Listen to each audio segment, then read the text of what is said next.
के पिंजरा बनाबो है ईश्वर के बसाबो हाय हृदय पियो मैं ननके हाय हृदय पियो मैं ननके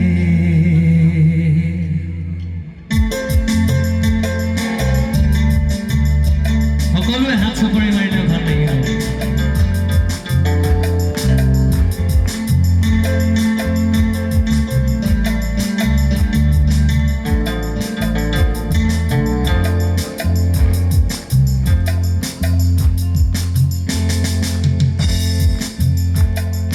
दिल अपन के पिंजरा बनाबो है ईश्वर के बसाबो हाय हृदय पियो मैं ननके हाय हृदय पियो मैं ननके दिल अपन के पिंजरा बनाबो है ईश्वर के बसाबो हाय हृदय पियो मैं ननके हाय हृदय पियो मैं ननके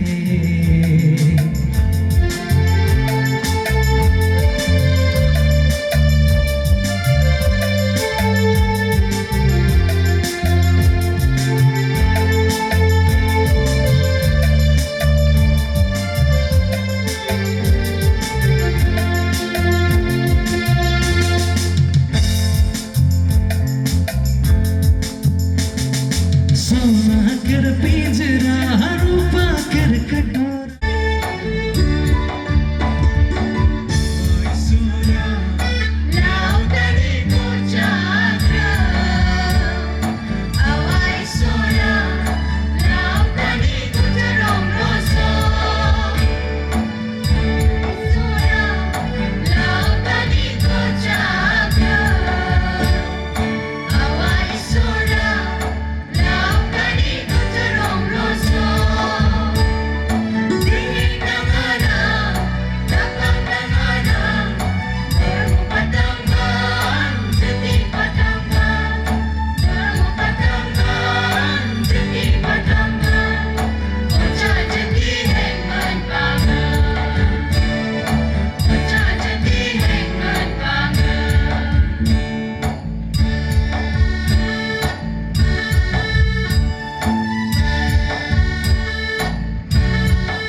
দেখা পাম ইয়াত ওপৰত লিখা আছে মিছৰত নিৰ্ভৰ কৰাৰ কথা ফল ইজৰাইলৰ ভাবি উন্নতি অসুৰৰ বিনাশ মই যোৱাকালি কৈছিলোঁ যে ঈশ্বৰে কেনে ধৰণে এই অসুৰৰ ৰজাক আৰু তেওঁৰ সৈন্যবিলাকক বিনাশ কৰিলে তাৰ বিষয়ে আপোনালোকে গম পালে তেওঁলোকৰ একো উপায় নাছিলে আৰু হিজকিয়া ৰজায়ে ঈশ্বৰৰ ওচৰত প্ৰাৰ্থনা কৰিলে আৰু প্ৰাৰ্থনা কৰাৰ পাছত ঈশ্বৰৰ দূত আহি সেই দিনাখন সেই ৰাতি তেওঁলোকৰ 1,25,000 সৈন্য আৰু তাত থকা সকলো যুদ্ধত অনা সকলো বিষয় বস্তু শেষ কৰি পেলালে আৰু এই ইজৰাইলী মানুহবিলাকে যেতিয়া ৰাতিপুৱা শুই উঠি চাইছে যে তাত এজনো সৈন্য অভিহিষ্ট নাই, মানে এজনো সৈন্য তাত বাচি থকা নাই। আচৰিত কাৰ্য।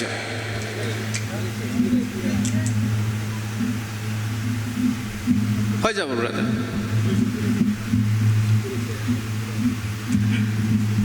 আৰু এতিয়া আমি ইয়াত চাম ঈশ্বৰৰ নিৰ্ভৰ কৰাৰ কথা আৰু ঈশ্বৰে কেনেকুৱা তেওঁৰ জাতিক, তেওঁৰ মানুহবিলাকক গাইড বা তেওঁ চলাব বিচাৰে।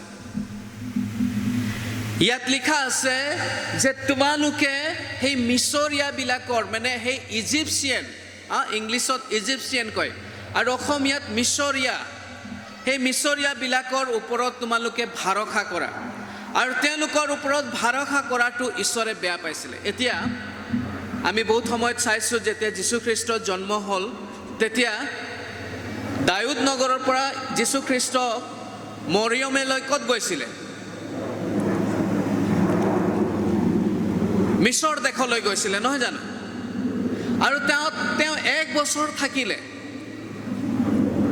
আৰু ঈশ্বৰৰ দাস যোছেফ আৰু তেওঁৰ পৰিয়াল সেই মিছৰ দেশতেই গৈ তেওঁলোকে বহুত বছৰ তাত থাকিলে আৰু তেওঁলোকৰ জীৱনবিলাক বচালে। কিন্তু ইয়াত বাইবেলে কৈছে মিছৰত নিৰ্ভৰ কৰাৰ ফল বুলি কৈছে। অৰ্থাৎ ঈশ্বৰে কেতিয়াও তেওঁৰ ৰিপ্লেচ বা তেওঁৰ ঠাইত আনক তেওঁ চাব নোৱাৰে।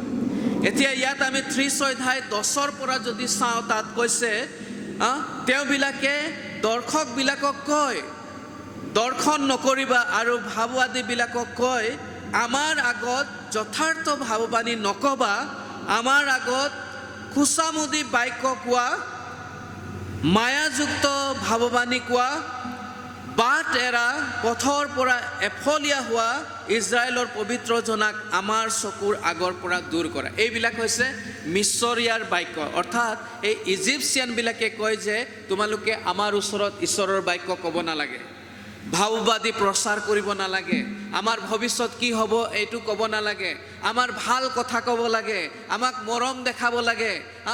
পবিত্ৰজনা ঈশ্বৰ যি হোৱাৰ কথা তেওঁলোকে শুনিবলৈ ইচ্ছা কৰা নাছিল। আৰু সেইকাৰণে ঈশ্বৰ যি হোৱাই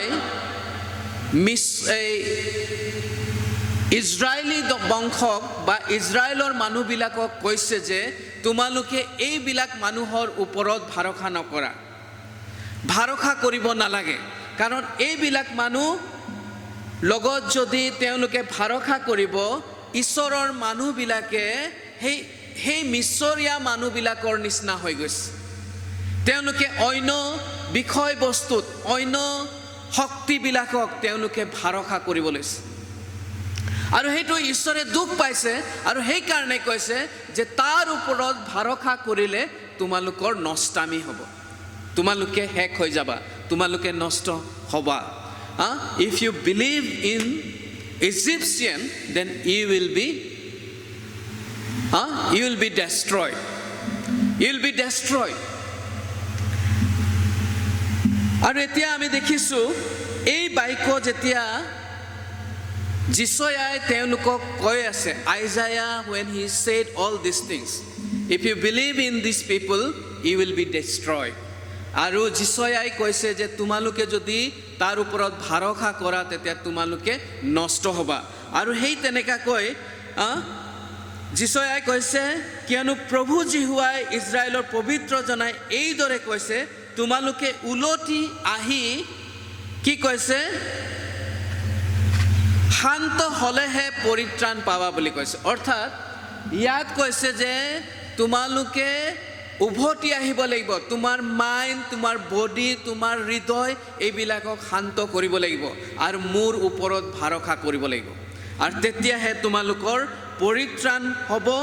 থিৰে থাকি বিশ্বাস কৰিলে তোমালোকৰ পৰাক্ৰম হ'ব বুলি কৈছে। অৰ্থাৎ those who will stay stable in their mind, in their heart and believe in God, ঈশ্বৰক যোনে বিশ্বাস কৰিব, স্থিৰ হৈ বিশ্বাস কৰিব, তেওঁলোকৰ মনবিলাকক স্থিৰ কৰিব, হৃদয়বিলাকক স্থিৰ কৰিব আৰু ঈশ্বৰৰ ওপৰত ভৰসা কৰিব, তেওঁলোকে অলৰ হ'ব বুলি কৈছে, বলৱান হ'ব বুলি কৈছে।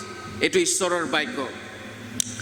এতিয়া 21 পদত কৈছে আৰু তোমালোকে সোঁফালে কি বাওঁফালে ঘূৰিবৰ সময়ত তোমালোকৰ কাণে পাছৰ পৰা এই বাক্য শুনিব পাব, এইয়ে পথ এইয়ে দি চলা।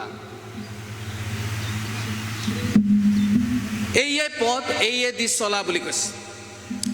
এতিয়া ঈশ্বৰৰ বাক্য ঈশ্বৰৰ ইচ্ছা যে তেওঁলোকৰ সন্তানবিলাকক সদায় তেওঁ চলাবলৈ ইচ্ছা কৰে। God's desire to guide his children. আমি যদি Psalm number 32 verse 8 না গীতমালা 32 অধ্যায় 8 পদ কি লিখা আছে?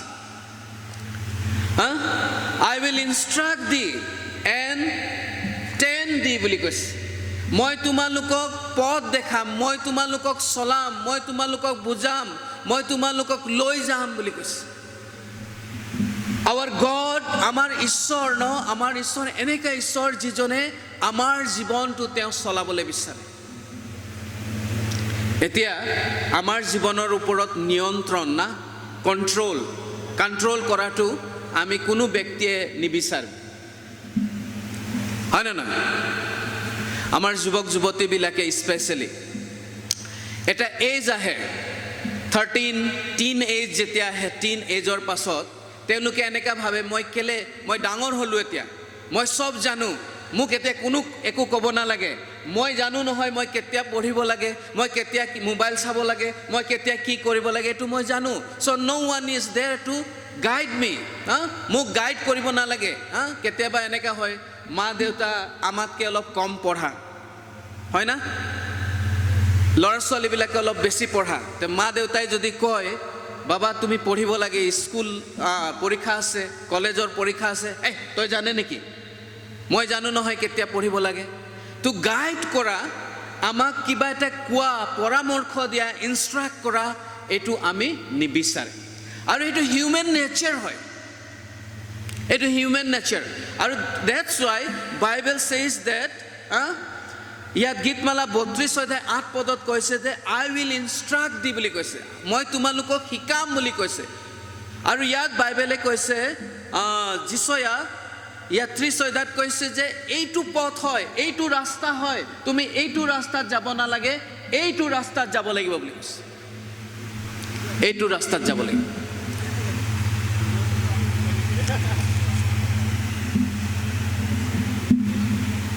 ঈশ্বৰে তেওঁ আমাক চলাই সন্তুষ্ট হয়, তেওঁ আমাক চলাই সন্তুষ্ট হয়।